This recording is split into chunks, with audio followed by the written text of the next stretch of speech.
Muito bem, retornando aqui à nossa aula de conceitos iniciais de matrizes, já vimos o que é uma matriz, a sua ordem, modelos específicos, já vimos como comparar matrizes e agora a gente vai ver como operar matrizes. E as operações mais simples de matrizes são bem intuitivas. Vamos começar com o caso da adição. Vejam, agora nós vamos adicionar duas matrizes. Parece bastante elementar que para a gente poder fazer a adição de duas matrizes, elas devem ter a mesma ordem, elas devem ter o mesmo formato, porque senão a gente vai ter elementos que não poderão se somar a outros. Então, uma premissa para a adição de matrizes é que elas tenham o mesmo formato. E a adição é bastante intuitiva. Como você faria isso? Você faria a soma dos elementos que estão na mesma posição. Vejam só, vamos pegar aqui o elemento da segunda linha e primeira coluna, nas duas matrizes. E como elas estão somando, o 4 com o 10 viram 14. O menos 1 com o 5, apesar da soma, né, temos o sinal negativo, então vira 4. O 0 com menos 2 vira 2 e assim sucessivamente. Então a adição de matrizes vai acontecer quando as duas matrizes têm a mesma ordem, absolutamente, e você vai somar os elementos nas posições correspondentes. Aqui nós poderíamos dizer que essa matriz aqui poderia ser chamada de P1, essa é a matriz de P2, e aqui teremos a matriz resultante, que pode ser chamada de P1 mais P2, ou então de S. E aí poderia chamar de matriz soma. Isso aqui é a expressão matricial do que a gente acabou de fazer. A subtração de forma intuitiva também. Notem que as duas matrizes são quadradas, de ordem 2, então podemos realizar a subtração. Como faríamos? Cada elemento correspondente vai ser subtraído. Então, 10, agora tomamos cuidado, menos 310, menos 300. E assim teremos com os outros. 13 menos com esse menos fica mais, então 13 mais 7, 20. E assim por diante. Vejam só, P menos Q, aqui está. A gente pode escrever expressões matriciais, que às vezes ajudam a entender o que está acontecendo. Então vejam só, essa matriz foi chamada de A, essa matriz foi chamada de B, e a matriz resultante foi chamada de D, que poderia ser chamada também de matriz A menos B. Então veja só o que nós temos aqui. A matriz D é a matriz resultante de A menos B, mostrando aqui que nós temos a subtração das matrizes A e B. A matriz resultante pode ser chamada de matriz diferença, por isso até usei a letra D. Observe o seguinte, que essa expressão era uma expressão matricial, mas ela pode ser trabalhada como qualquer outra expressão matemática. Então a gente sabe que a subtração pode ser transformada em uma adição. Percebam aqui ó, que o menos da matriz B foi deixado dentro do parênteses. E quando a gente faz isso, pode ser colocado como adição. E aí essa expressão pode ser escrita de trás para frente, vamos dizer assim, né? A matriz D, se eu fosse ler aqui, a matriz D que é essa, ela é resultante da adição da matriz A com a matriz B oposta. Então, se eu tiver um pouco de dificuldade com esse sinal de menos, para correr o risco de não esquecer, eu posso colocar esse menos para dentro da matriz. E aí essa matriz B vai ter todos os seus sinais trocados. E ela vai ser a matriz oposta de B. Quando eu colocar o sinal de menos para dentro da matriz, automaticamente aqui fora vai aparecer o sinal de mais. Então, todas as subtrações de matrizes podem ser suprimidas e transformadas em adição de matrizes com a aposta de uma delas. Ok? Então, na dúvida, coloque o sinal de menos para dentro em todos os elementos e deixe o sinal de mais aqui fora e faça uma adição. Você nunca vai correr o risco de esquecer o sinal de menos. Tá? E aí acabamos de usar o conceito de matriz oposta, que é aquela matriz que tem todos os termos opostos, ou seja, com o sinal trocado. Nós também temos uma operação específica elementar de matrizes, que é a multiplicação de uma matriz por um número real, que é bastante intuitiva também. Vamos lá. Considere essa matriz e a pergunta é, qual é a matriz 2A? Vejam só, se essa é a matriz 2A, essa expressão matricial faz sentido. Eu estou multiplicando a matriz A por 2. Então aqui está. A matriz 2A é igual a matriz 2. No lugar do A, coloquei a própria matriz A. O que você faria? Vamos multiplicar todos os elementos por 2.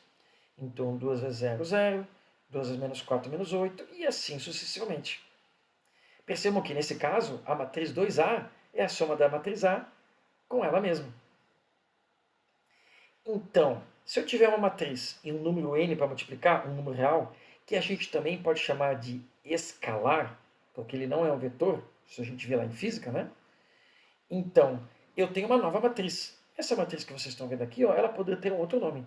Mas como ela é oriunda da matriz A, e a gente sabe que ela é o dobro, então a gente pode dar um nome para ela, pode chamá-la de matriz 2A. Então, toda matriz que tem esse formato, que é resultante de uma multiplicação por um escalar, a gente diz que ela é um múltiplo escalar daquela matriz. Então, essa matriz que vocês estão vendo, ela é múltiplo escalar da matriz A. Ok? Então, a matriz 2A é múltiplo escalar da matriz A. Assim como eu teria uma matriz B multiplicada por 3, a matriz 3B ela é múltiplo escalar da matriz B.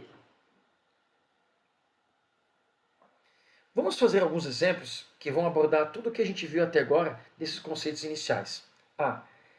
Teremos outras operações com matrizes que a gente vai ver mais adiante.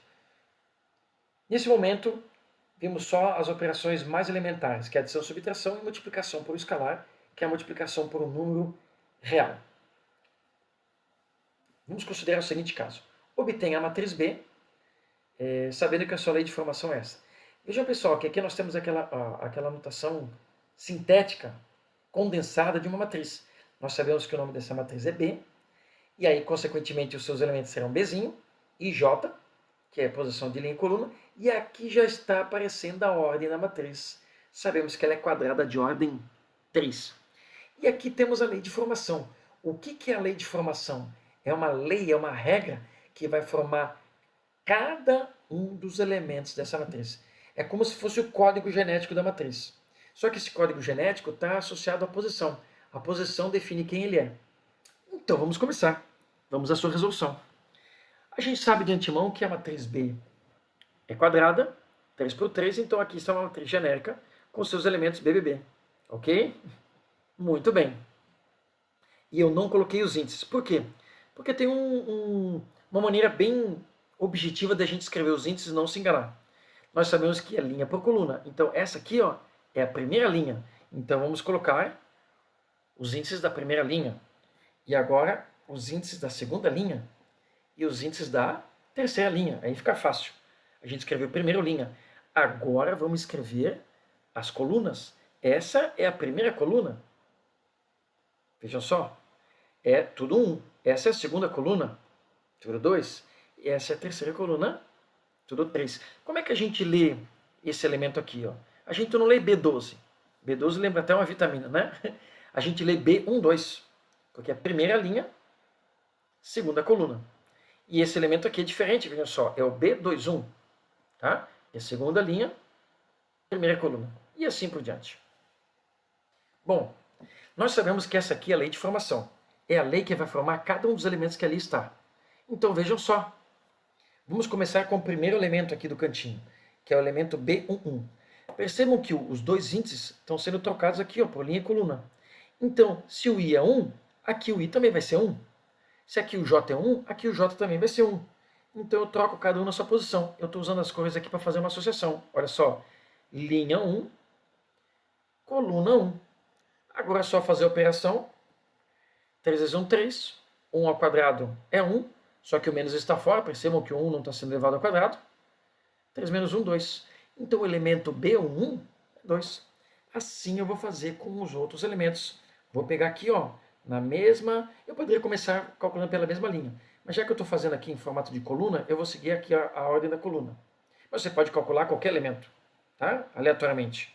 Porque você tem a regra. Basta saber qual é a posição que você quer calcular. Então vamos calcular o B21. Está aqui, ó. Então, olha só. O 2 vai no lugar do I. E o 1 vai no lugar do J. 3 vezes 2, 6. Menos 1, 5. Agora eu vou calcular o B31. Aqui está, ó. B31. Né? O 3 vai no lugar do I. E o 1 vai no lugar do J. Notem, pessoal, que eu estou calculando a primeira coluna. Então o J aqui não mudou. Está só mudando a linha. 3 vezes 3, 9. Esse menos aqui não está sendo levado ao quadrado, né? Está fora, porque ao quadrado é só o J. 8. E agora eu vou fazer o seguinte. vou fazer a mesma coisa com a segunda coluna. Vejam só, vou calcular o B12, ou B12 aqui, né? Como a gente falou. Tá? Mas a gente não fala B12, a gente fala B12. Se tivesse mais elementos, né? Se a matriz tivesse mais do que 10 linhas, colunas, a gente poderia adaptar a maneira de falar, tá? Mas não é o B12, é o B12. Então, olha só. Vamos colocar todos os casos. Agora nós estamos calculando a segunda coluna, vejam só. A segunda coluna não mudou. Só vai mudando a linha. Então faça as operações elementares e cada um deles está aqui. Novamente, ó, agora vamos calcular da terceira coluna. Eu poderia calcular em outra ordem, só estou fazendo essa ordem que parece mais... fica de forma mais organizada. Então veja só aqui, ó, o elemento B13. O I é 1 e o J é 3. O I é 1 e o J é 3. Vocês podem perceber que segue um padrão, porque agora aqui o I está mudando a linha e eu estou calculando a terceira coluna sem padrão. Ok? Então eu calculei todos os elementos. Então a matriz que a gente está procurando, que é a matriz B, você vai substituir cada um desses elementos calculados na sua verdadeira posição. Ó, o B11 é 2. O B13, o B13 está aqui, ó, é menos 6. E assim por diante. Temos aqui, a matriz foi pedida. Um negócio que é interessante é esse tipo de situação é aplicado em outras situações, porque você consegue montar os elementos que podem ser números, mas podem ser cores, como a gente viu antes também, através de uma lei de formação.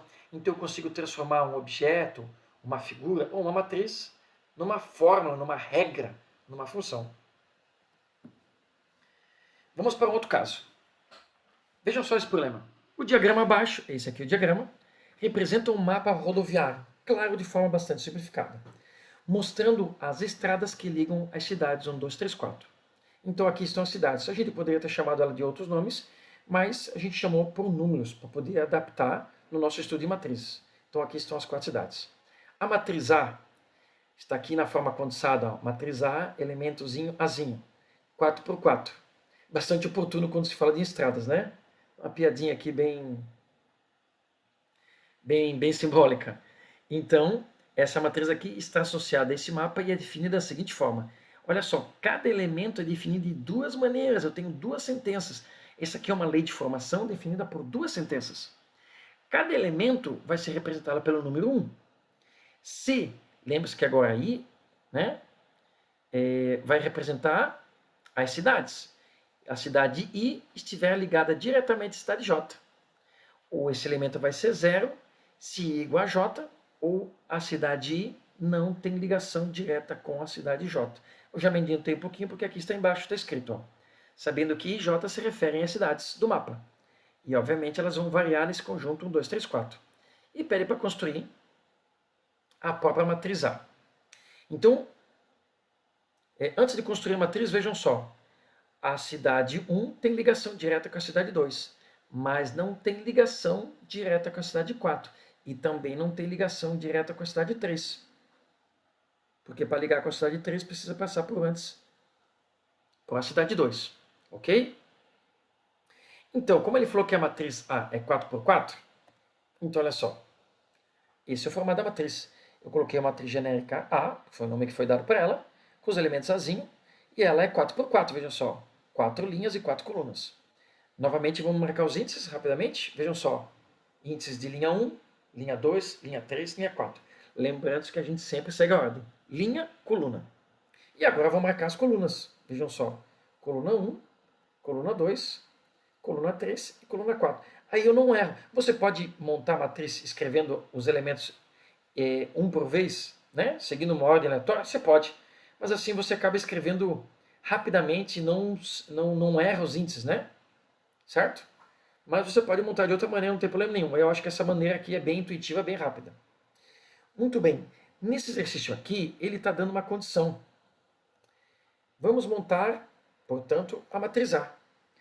Ele disse que cada elemento vai ser 0 se I for igual a J. A gente já viu que I é igual a J na diagonal principal, vejam só. A11, A22, A33 e A44. Então, se a linha e a coluna for igual, ó, se igual a J, o elemento genérico é 0. Então já temos a diagonal principal Todas com elemento zero. E se vocês olharem a construção aqui, vai ser zero quando as cidades não têm ligação. É como se tu não considerasse uma cidade ligada com ela mesma. Você poderia dizer que essa ligação não existe, porque não faz sentido.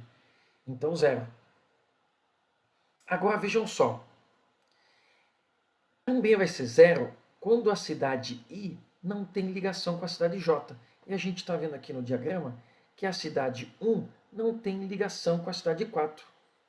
Então, olha só, 1 e 4. Esse elemento aqui é o elemento A, 1 e 4. A cidade 1 não tem ligação com a cidade 4. E notem que a cidade 1 também não tem ligação direta com a cidade 3. 1 e 3. Então, esses elementos são zero também, porque eles representam a ligação entre a cidade 1 e 3 e 1 e 4. E elas não têm ligação direta. Em contrapartida, se eu fizer a ordem inversa, a cidade 4 não tem ligação com a cidade 1. Então, olha só, elemento A14, A41, elemento 13, 31. Também serão zero esses dois. Porque se a cidade 1 não tem ligação com a cidade 4, a cidade 4 também não tem ligação com a cidade 1, ligação direta. Todas as outras cidades têm ligação direta, 1 e 2, 2 e 4, 2 e 3 e 3 e 4. Então, todos os outros elementos, I está ligado diretamente a J, serão elementos 1. Vejam só, eu consegui representar numa forma matricial a ligação entre algumas cidades. E estou usando aqui como se fosse código binário de 0 e 1. Então eu conseguiria identificar virtualmente se existe ligação direta a uma estrada entre essas cidades. Eu poderia até pegar um modelo mais elaborado e colocar 0 e 1 e outros valores para identificar se essa estrada é pavimentada, se ela não é, que tipo de pavimento. Então eu posso construir uma matriz que identifica como as cidades são ligadas e ainda que tipo de pavimento existe nessa ligação. Em particular, quando a gente tem matriz só trabalhando com números binários, que é 0 e 1, que são que é um sistema utilizado, por exemplo, para que o computador possa identificar tudo que é escrito, tudo que é feito, ela é chamada de matriz booleana, em homenagem ao matemático George Boole, que desenvolveu parte da matemática conhecida como álgebra de Boole, que é aquela que trabalha com números binários, 0 e 1 e valores inteiros. É isso.